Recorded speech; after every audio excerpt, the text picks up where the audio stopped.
Hello and welcome to our first episode of The School Compass. It is a video podcast by FEDSAS talking about education issues. I am Daniela van Heerden. I'm FEDSAS's communications manager, and joining me for our very first episode is Riaan van Bergh. He is our deputy CEO, and we're talking about AI in schools. Riaan, why is this such a hot topic?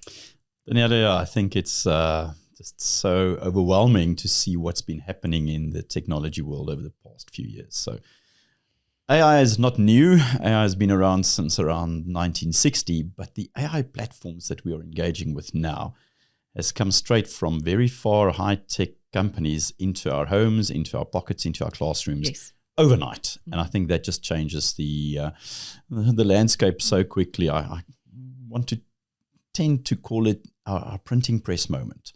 When the printing press came out, everyone was up in arms that how could anyone just publish information? The amount of, who has control? Yeah, who has control? Who's going to verify who's the gatekeeper? The validity of this? And suddenly, we're in that same scenario with misinformation, fake news, all these things. Everyone can publish and everyone can follow some sort of information trail. And I think we're in for a bumpy ride as far as navigating these waters in education. So we're going to speak about AI in classrooms, but let's take a step back and look at the wider picture, not only the department, but government. We've recently had quite a situation with government who actually wants to create some AI policy as well, but there was a bit of a blunder there. Am I correct? Yeah, I think it's sad, but it's also a learning opportunity. We've been waiting for, close on 4 years now for government to publish at least some direction. It's just asked the Department of Education about 18 months ago already, we need guidance on AI in the education sector because it's being used, it's permeated throughout the sector. And the answer was we've got to wait for the national government framework on AI before National Department of Basic Education can produce its own. And then we saw 2 officials being charged now with not doing their job properly, as AI was used in the process of creating the AI framework, and a few hallucinations became part of the official document that was published for public comment. And that is the lesson. Don't use AI and just blindly follow it and publish it and make it your own work. So that was a little bit of a blunder, but it's been retracted now, and we're hoping to see some advancement on getting a new AI framework for public comment, because I think it's necessary that we at least have some framework, some guardrails, some guidelines on how to use it and how to introduce it, especially in the education sector. Maybe just a short explanation for viewers who don't know as much about AI as you do. What is an AI hallucination? How did this happen? Yeah, so AI doesn't think. They say. The theory is AI is a model trained on huge sets of data. It reads a lot of material and processes it, but it's fairly agnostic as to the truth of it or even the validity of it. And that's what we call the large language models. It gets processed, or it processes a lot of material. So the whole internet, call it what people say, what people think, or put on paper, not necessarily think. And AI then takes that and responds to a question, and it's based on a probability theory of which words, which sentences follow the previous sentence the best based on all the material that it has. So it's not necessarily right and wrong. It does not decide for you, but it puts good information together because it studied what a lot of people said about something. If it finds that it is not strong on the information, it grabs whatever it can that looks like it's relevant and publishes it as part of its responses. And when there's no reference or source, it might even grab a source that either doesn't exist or that's relevant to something completely different, and then it hallucinates the answer. Sounds like a desperate university student doing an assignment. Absolutely. So it does exactly that. It sounds authoritative. It sounds well articulated. It sounds very confident. Faking it so well.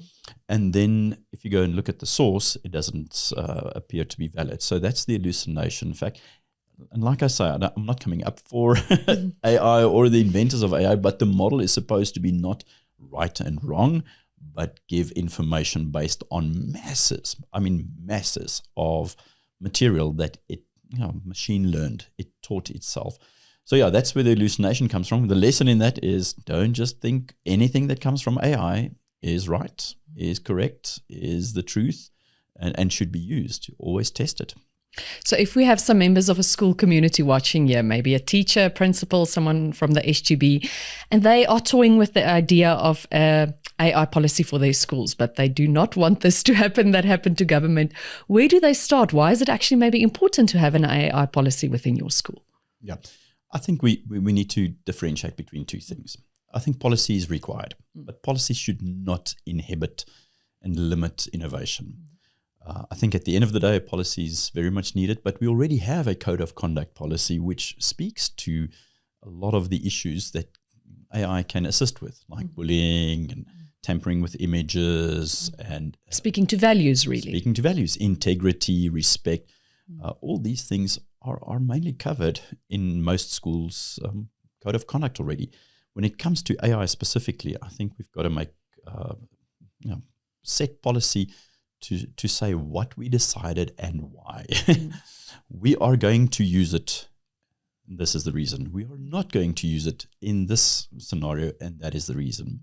But then what I urge schools to do now and have the discussion is to get to the practice of it. Maybe before you do a policy, get a guideline or a practice note and say, we will be using this and this is how. So that we just have that sandbox environment of understanding. One of the speakers on AI that I follow quite a lot is a guy by the name of Mo Gordat, and he speaks to the opportunities, the risks, and the consequences. And those are the things we actually need to teach and talk about, rather than the policy says you should not. Now, probably with policy, sometimes just create forbidden fruit, or you just create policemen and villains. Now someone is doing it wrong and you've caught them out. Instead of really understanding the risks, which are very evident, the opportunities are vast for education. And we'll talk about that now, because I think we don't understand the impact that this can have on the education sector. And then the consequences. If you do this, do you understand that this might happen? And that's basically teaching real life, but with a very fast changing tool that has deep impact in many spheres of our lives. You are very involved in assisting schools, those who are curious, they want to know more, they're open to learning. What kind of scenarios have you seen at schools where they actually want to know more about AI? How can it assist teachers? How can it assist students and make education better? The opportunities. The opportunities, I think what's very interesting, and there's no judgment in this, but when I speak to an audience of teachers at a training event or a summit that we hold, or even online or so, there's always a wide variety of knowledge levels. There would be some champions in the audience, and then there would still be people that say, yes, I've heard of it, and I know the students use it, and my kids use it, but I'm still very cautious and probably scared of making mistakes. We also see it being used for various things. So you've got, on the one axis, people at I don't want to call it 100, but at a high level of knowledge and proficiency, and people at a low level. And then you would have those people using it from the office to creating content for communication to parents, creative work, posters for social media, creative input for the school play. People are making music with some of the AI tools that has no copyright issues, and they're creating with their own lyrics, a dance song for the grade 9, I don't know. Teacher event, avatars. Teacher seen avatars. A lot of those. They are so creative. So I think what I like about this is, I'm not a teacher, I'm not a trained teacher. I see what the opportunities are, but I'm always amazed to see what teachers are doing. Lesson plans, mock exams, tutor scenario that they create. So the creativity of how to use AI, I think, is our own ceiling. It's not the AI tool driving us or pulling us back. But in the hands of good teachers, this is a superpower. In my mind's eye, though, I see a skeptic in your audience sitting with his or her hands folded and saying, okay, but if teachers now create lesson plans using AI, what is the purpose of the teacher? Well, let's not just take the position of the teacher. Yeah, we've had that that discussion for many years. Tech in education has been under the spotlight for many years, and there's always been this debate, but will tech replace teachers? I've got two things to say about that. The one is tech will not replace teachers, but tech in the hands of a good teacher will enable that teacher to take the job of another teacher that does not use tech well. Mm-hmm. Teachers that are stronger, faster, more efficient, and good in delivery will be better teachers than those that don't use the tools of our time and stay relevant. The second thing is probably based on a book that I read in the December holidays called Super Agency, where it says, but we should stay in charge and we should not fear. And my summation is, if you believe AI can take your job, then it should. Because then you don't believe... Any job, not just teaching. Any job. Because if you do not think that you're stronger and more innovative and in a better position, yes, I know a lot of jobs have been outsourced and reduced, and probably the numbers have reduced, but some of the jobs are just, one person is now doing the job of 2 or 3 people, but that job still exists.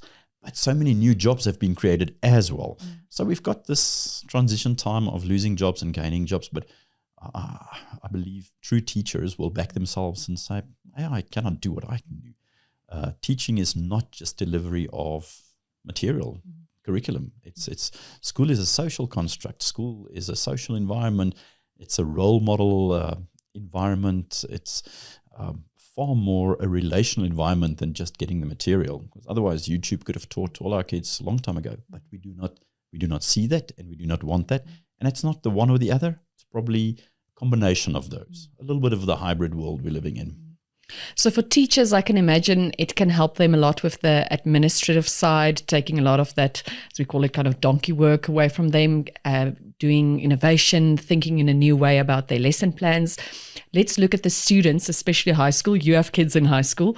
What are the opportunities for them using AI? And then, of course, the risks as well. These are developing brains. Yeah. Kids make mistakes. So what opportunities and risks do we see here? So I think teachers can use it very quickly to create lesson plans and reduce some of their admin work, the donkey work.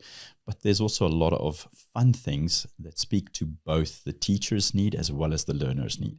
Something like a podcast generator, Notebook LM, Bergh, or some of these tools that are not general societal use, ChatGPT or Gemini or something, but proper education tools that involve the learner in a way that the learners learn. So videocast, podcast, using material, and then the next thing, 2 people in the class speak to each other like we are doing now, but it's avatars with international sounding voices. It sounds funky and spunky, and that pulls the learner's attention far more. What I've seen and what we're using, and please no judgment out there, but we've been using it since December 2020, well, call it January 2023, that has really been around in school, assisting us in tutoring our kids, mock exams, summary, deeper research on something. I've created an agent called William Shakespeare on ChatGPT and say, talk to me about the language of that time, or tell me what are the intricacies when you wrote this in Romeo and Juliet. What did you think? And I know it's not the full truth, but there's a lot of history that gets combined into that answer. So and then that's engagement. It's not just prompting and taking. It's kind of like a conversation. It's not a yes/no answer. It's not a factual answer. It's conversationalist type answer. So yeah, I've seen my kids really enjoy engaging with that under our guidance. They use my account, so I see exactly what they do, and research, image creation, ideation, creative ideas. But then there's the risk of it. Writing the speech 11 o'clock at night because I need something by tomorrow, and now I just do that. And that kills deep learning. That takes away the purpose of school, of learning. But we've got to hand something in just so that the teacher is happy and I don't get in trouble. And I think the fault lines of education are being highlighted with AI doing the work that kids didn't have time to do or struggling to do. So I think the education sector needs to think of how to do extra work, how to assess, how to give marks, because instead of just Google in your pocket, now you've got a PhD student in your pocket. But that actually brings us to a conversation about values rather than technology, correct? Because before AI, someone could just ask someone else to write their speech for them, which is really the same problem. So the problem is not really the AI, it's the value that you choose. Do I write my own, or do I get someone or something to write it for me? Yeah. So the problem is not per se AI, it's our values and what we teach our kids. Absolutely. Now we've always been struggling with this. It's not as though we didn't invigilate exams before 30 November 2022. Yes. We always, at varsity, when I was in university, we had to give our student cards. So there's a picture ID as you go into, because people asked other people to write their exams. A third year will write the first year accounting exam. And humans like a shortcut. it's just a shortcut. So the discussion is just highlighted in the era of Gen AI, which produces a lot of answers. But AI did not choose to go and write grade 9 essays. It's the user that asks it produce 300 words only on this wonderful topic and make me sound human, but be very specific. I need 80% plus on this. It's the user that does. So it's the human discussion, the human identity discussion, the values discussion, I think is far more important now than the tech discussion. Although we need to know how the tech works and what the tech is, that's a completely separate discussion. It's the same discussion as which we should have had when the car was introduced.